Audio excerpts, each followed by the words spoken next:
Permanent hair removal at Anos. Flat 25% off. Call 970-389919. Welcome to I dream. నేను మీ సురేఖ. ఈ మధ్య చాలా మంది డయాబెటీస్ బారిన పడుతూ ఉన్నారు. అయితే షుగర్ 150 దాటకుండా ఉండాలి అంటే మన ఎవ్రీడే తీసుకునే డైట్ ఎలా ఉండాలి, రోజు ఏ ఫుడ్ తీసుకోవాలి, ఏ ఫుడ్ తీసుకోకూడదు అనే విషయం ఇవాళ వివరంగా మాట్లాడదాం. ఈరోజు మనతో పాటు ఉన్నారు ప్రముఖ నాన్ సర్జికల్ ఆయుర్వేదిక్ డాక్టర్, సురక్ష ఆయుర్వేదిక్ క్లినిక్ ఫౌండర్ డాక్టర్ పూర్ణ రాజేశ్వరి గారు. వారితో మాట్లాడదాం. నమస్కారం అమ్మ. నమస్తే అమ్మా. ఎలా ఉన్నారు? బాగున్నాను, థ్యాంక్ యూ. అమ్మ, జనరలీ ఏంటి అంటే షుగర్ 150 దాటకుండా ఉండటం కోసం చాలా కష్టపడుతూ ఉన్నారు. చాలా మంది డయాబెటీస్ బారిన పడిన వాళ్ళందరూ కూడా తగ్గించడానికి చాలా కష్టపడుతూ ఉన్నారు. అసలు డయాబెటీస్ బారిన పడకుండా ఉండాలి అంటే, 150 దాటకుండా ఉండాలి అంటే ఎవ్రీడే ఏ ఫుడ్ తీసుకోవాలి, ఏ ఫుడ్ తీసుకోకూడదు? అంటే జనరల్గా ఏంటంటే డయాబెటీస్ అనేది ఈ రోజుల్లో పెద్ద ఒక రకమైనటువంటి శాపం అనుకోవాలి. పాత రోజుల్లో ఏంటంటే తిండి లేక చాలా కరువులో ఉండి చాలా ఇబ్బందులు పడుతుండే, క్షామంలో ఉండి చాలా ఇబ్బందులు పడుతుండే వాళ్ళం మన భారతీయులు.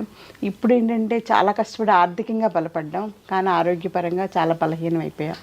దానికి ఎగ్జాంపుల్ ఏంటంటే మనకు వస్తున్న diabetes, hyper tension, main problems, life style disorders అంటారు వీటిని. అలాంటివి చాలా ఉన్నాయి మనకి. ఆస్మా కానీ, ఒబిసిటీ కానీ, ఇవన్నీ చాలా వస్తాయి. అవన్నీ నెక్స్ట్, కానీ ఫస్ట్ అండ్ ఫార్మోస్ట్ డయాబెటీస్ అనమాట. ఎందుకంటే తినడానికి ఉండదు, ఏం తినడానికి ఉండదు. ఏది తినాలన్నా నోట్లో పెట్టుకోవాలంటే భయంగా తినవలసి వస్తుంది.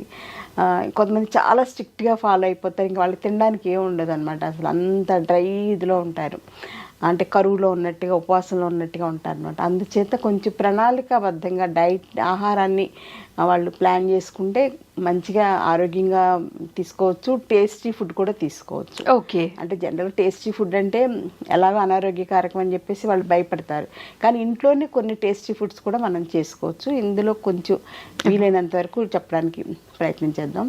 సో ముఖ్యంగా ఏంటంటే వాళ్ళు ప్లాన్ చేసుకోవాల్సిన ఆహారంలో క్యాలరీస్, కార్బోహైడ్రేట్స్ అందరూ చెప్పేది తగ్గించేసేది అనేది చాలా important.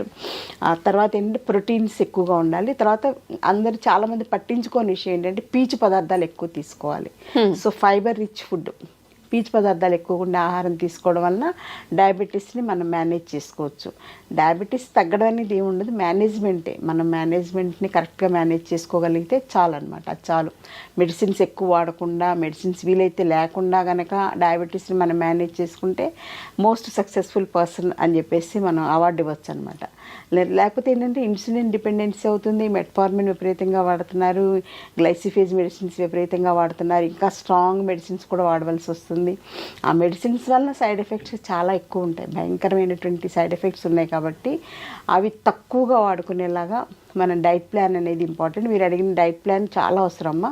At the same time exercise plan కూడా చాలా అవసరం. ఎక్సర్సైజ్ అనేది మోస్ట్ ఇంపార్టెంట్.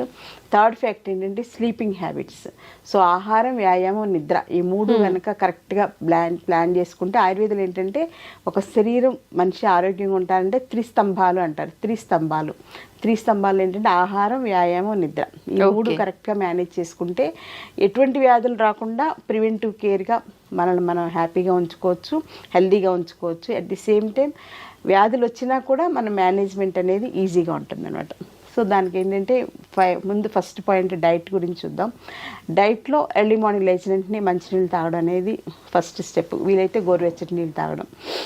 తర్వాత సెకండ్ పాయింట్, రాత్రి కొంచెం పడుకోబోయే ముందు కొంచెం మెంతులు, జీలకర్ర, ధనియాలు నానబెట్టేసుకుని ఉదయం ఫస్ట్ డోస్గా మంచినీళ్ళు తాగడం అయిపోయాక 7-8 మధ్యలో ఈ నీళ్లు తాగేయడం అనేది ఇంపార్టెంట్. తినగలిగితే నమిలేసేసి మింగేసేయచ్చు. మెంతులు కానీ, ధనియాలు కానీ, జీలకర్ర నమిలి తినడం అంటే కొంచెం కష్టంగా ఫీల్ అయ్యేవాళ్ళు జస్ట్ ఆ వాటర్ తాగినా కొంతవరకు బెనిఫిట్ ఉంటుంది. ఒకవేళ తాగలేకపోతే దాంతో కొంచెం డికాక్షన్ లాగా, టీ లాగా పెట్టేసేసుకుని అందులో కొంచెం అల్లం ముక్క కూడా వేసుకుని, కొంచెం దాల్చిన చెక్క కూడా యాంటీ డయాబెటీస్గా బాగా పనిచేస్తుంది. వేసుకుని తాగడం అనేది ఒక టీ లాగా అనమాట. అంటే మామూలు మనం తాగే టీ పౌడర్తో టీ కాకుండా ఇలా టీ లాగా తాగేయచ్చు గోరువెచ్చగా.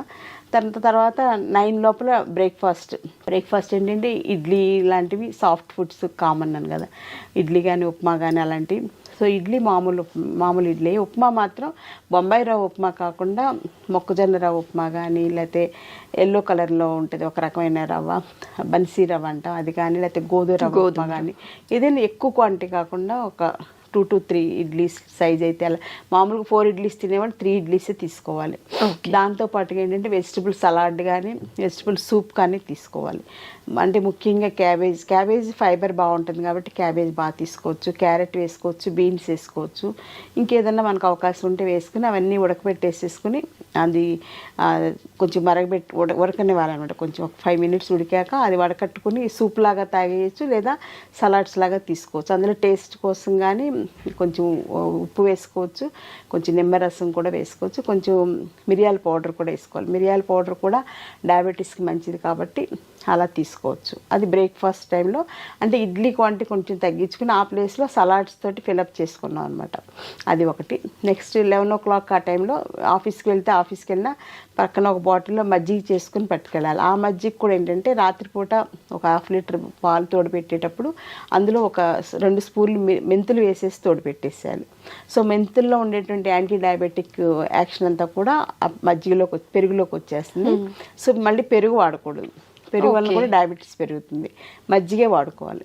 సో మజ్జిగ చేసేసుకుని ఒక బాటిల్ నిండా పోసుకొని ఎక్కడికి వెళ్తే అక్కడికి మనం తీసుకెళ్ళిపోవచ్చు. మధ్యాహ్నం 11 o'clockకి ఒక 250 ml మజ్జిగ తాగేసేయాలి. 1 o'clockకి లంచ్ ఏంటంటే మనం మామూలుగా వైట్ రైస్ అనేది మోస్ట్ కామన్ కదా. White rice, white sugar, white salt, white packet milk, maida, ఈ 5 కూడా white poisons. Okay. 5 white poisons వల్ల డయాబెటీస్ మల్టిప్లై అవుతుంది అనమాట.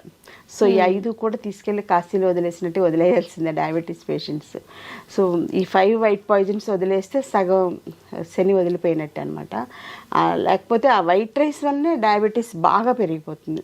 సో వైట్ రైస్ ప్లేస్లో మనం ఏంటంటే బ్రౌన్ రైస్ తీసుకోవచ్చు, లేకపోతే నవరార ధాన్యం అని తీసుకోవచ్చు, లేకపోతే రాజముడి ధాన్యం అని చెప్పేసి ఇప్పుడు చాలా వస్తున్నాయి. ప్రకృతి వైద్యం ద్వారా వచ్చేవన్నీ కూడా ఆర్గానిక్లో రైస్వే చాలా వస్తున్నాయి. ఒకవేళ అవన్నీ దొరకకపోయినా జొన్నలు వాడుకోవచ్చు, జొన్న రవ్వ ఉప్మా లాగా చేసుకొని తీసుకోవచ్చు, లేకపోతే గోధుమ రవ్వ ఉప్మా తీసుకోవచ్చు. అలా వీటికి ఆల్టర్నేటివ్స్ తీసుకుంటూ వీక్లీ ట్వైసే బ్రౌన్ రైస్ తినాలి. ఏదైనా ఏ రైస్ అయినా వీక్లీ ట్వైసే.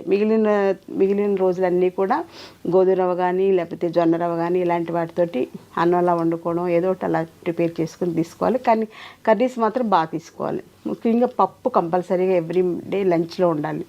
పప్పు ఆకుకూర కానీ, పప్పు మునగాకు కానీ, ఏది వీలైతే అది. టేస్ట్ కోసం పప్పు, మామిడికాయ కానీ ఎలా వీలైతే అలాగా కందిపప్పు కంపల్సరీ తీసుకోవాలి. వారానికి ఒకసారి శనగపప్పు కూడా తీసుకోవచ్చు. ఓకే. అలా శనగపప్పును మనకి క్యాబేజ్ కర్రీస్ ఎలా చేసుకుంటాం కదా అలాంటివన్నీ తీసుకోవచ్చు. దాంతోపాటుగా లంచ్లో జాంకాయ కానీ లేకపోతే బొప్పాయి పండు కానీ ఏదో ఒకటి, అంటే టూ మచ్ క్యాలరీస్ ఉండేటువంటి అరటిపండు, సపోటా పండు, మామిడి పండు కాకుండా జామకాయ, పపాయ, నారింజ, యాపిల్ ఇవన్నీ కూడా అంటే మనం వెతుకుతుంటే చాలా దొరుకుతాయి. మనం చాయిస్ లేదనుకుంటాం కానీ మన ఆ దృష్టితో చూడం అనమాట. అందరూ ఒకే టైప్ ఫుడ్కి అలవాటు పడిపోయాం ఇప్పుడు. అలా కాకుండా కొంచెం డిఫరెంట్గా ఆలోచిస్తే బోల్డ్ దొరుకుతాయి. సో అలా తీసుకోవాలి. అంటే కడుపు నిండాలి కదా. ఇప్పుడు మామూలుగా అయితే అన్నమే చక్కగా ఇంత అన్నం పచ్చడి వేసుకుని, ఇంత అన్నం పప్పు వేసుకుని, ఇంత అన్నం పులుసు వేసుకుని, ఇంత అన్నం పెరిగేసుకుని తింటే కడుపు హాయిగా నిండుతుంది. వైట్ రైస్ కదా, షుగర్ కూడా అలాగే మల్టిప్లై అయిపోతుంది. అందుకని ఏంటంటే బ్రౌన్ రైస్, గోధుమ రవ్వ అవి ఎక్కువ తినలేం, బాడీ పట్టదనమాట. ఆ ప్లేస్కి మనం ఇలా ఫ్రూట్స్ తోటి బ్యాలెన్స్ చేసుకునేలాగా, లేకపోతే క్యారెట్, లేకపోతే క్యాబేజ్ కానీ సలాడ్స్ లాగా ఏదో ఒకటి తీసుకోవాలమ్మా.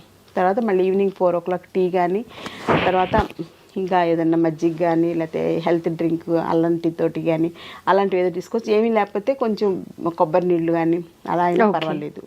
కొబ్బరి నీళ్ళు తీసుకోవచ్చు, ఎక్కువ తీసుకోకూడదు, కొంచెం తీసుకోవచ్చు. అంటే న్యాచురల్ ఫుడ్స్ కాబట్టి పర్వాలేదు, తీసుకోవచ్చు. ఆ రకంగా మేనేజ్ చేసుకోవాలి. డిన్నర్ మాత్రం వీలైతే మానేసేయాలి. అంటే రైస్ ఇవన్నీ కూడా మానేసేయాలి. ఒకవేళ తినకుండా ఉండాలేనంటే చపాతీని కొంచెం కూర ఎక్కువ తీసుకోవాలి. తోటకూర కానీ, పొట్లకాయ కూర కానీ, సొరకాయ కానీ అట్లా ఎక్కువ కూర వేసేసుకుని అందులోకి 1-2 చపాతీలతోటి సరిపెట్టుకోవాలన్నమాట.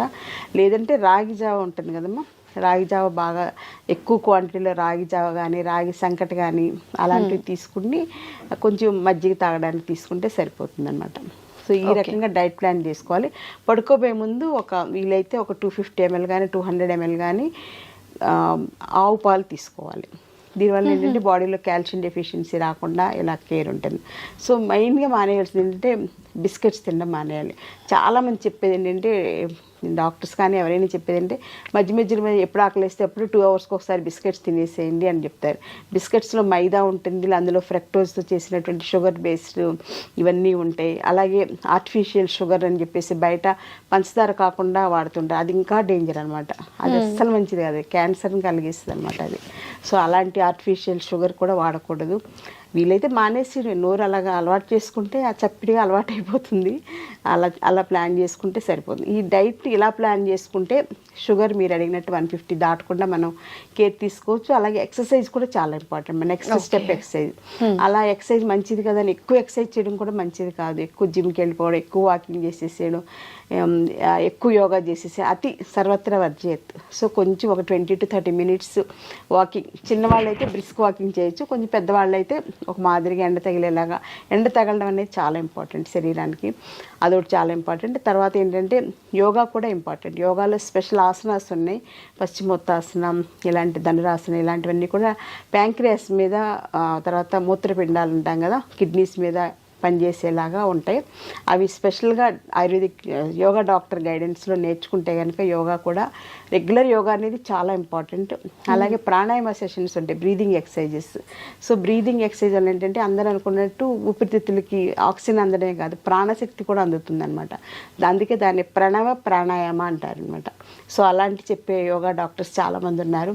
అలాంటి యోగా క్లాసెస్ కూడా ప్లాన్ చేసుకుని 1 month గురువు పర్యవేక్షణ నేర్చుకుని తర్వాత వాళ్ళకి వాళ్ళు చేసేసుకోవచ్చు. సో థెరప్టిక్ యోగా చెప్పేవాళ్ళు కూడా డాక్టర్స్ చాలామంది ఉన్నారు. అందులో డయాబెటీస్ కోసం స్పెషల్గా ప్లాన్ చేసుకోవాలి. సో వాకింగ్ చేసుకోవాలి, ఎండ తగిలేలాగా యోగా చేసుకోవాలి, ప్రాణాయామం చేసుకోవాలి. ఎక్సర్సైజ్ అనేది 1 hour మినిమం. అలాగే ఆఫీసులకు వెళ్ళిన వాళ్ళు కూడా మధ్యలో ఎప్పుడు గ్యాప్ దొరికితే అప్పుడు సుఖ ప్రాణాయామ కానీ ఏదో ఒకటి ప్రాణాయామ ప్రాక్టీస్ చేసుకుంటే చాలా మంచిది అనమాట. వైటల్ పవర్ పెరుగుతుంది మనలో ప్రాణాయామం వలన. సో దీంతో పాటుగా సౌండ్ స్లీప్. నైట్ 9:30 to 10 లోపల పడుకోవాలి. మార్నింగ్ ఫ్రెష్గా 4, 6, 7 లోపల లేవాలన్నమాట.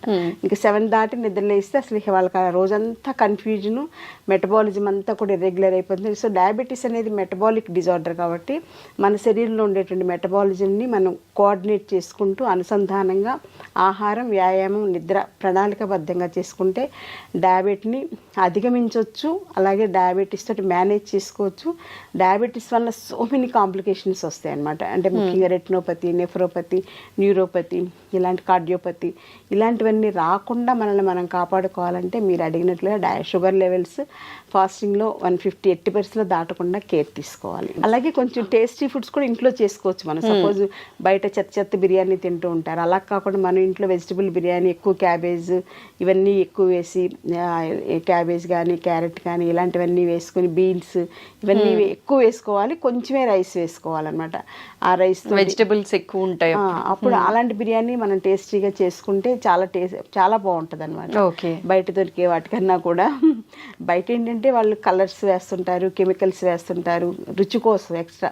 అవన్నీ కూడా శరీరానికి చాలా డ్యామేజ్ చేస్తాయి. ఎంత అంటే రకరకాల వ్యాధులు వస్తాయి, డయాబెటీస్, ఒబెసిటీ ఇవన్నీ ఎలాగో వచ్చేస్తాయి. వాటిని అధిగమించి క్యాన్సర్ లాంటివి కూడా ఈ ఫుడ్స్ వలన వస్తున్నాయి. కాబట్టి అందులో ఫుడ్స్లో పెట్టేసే కలర్స్ మోస్ట్ డేంజరస్ అనమాట.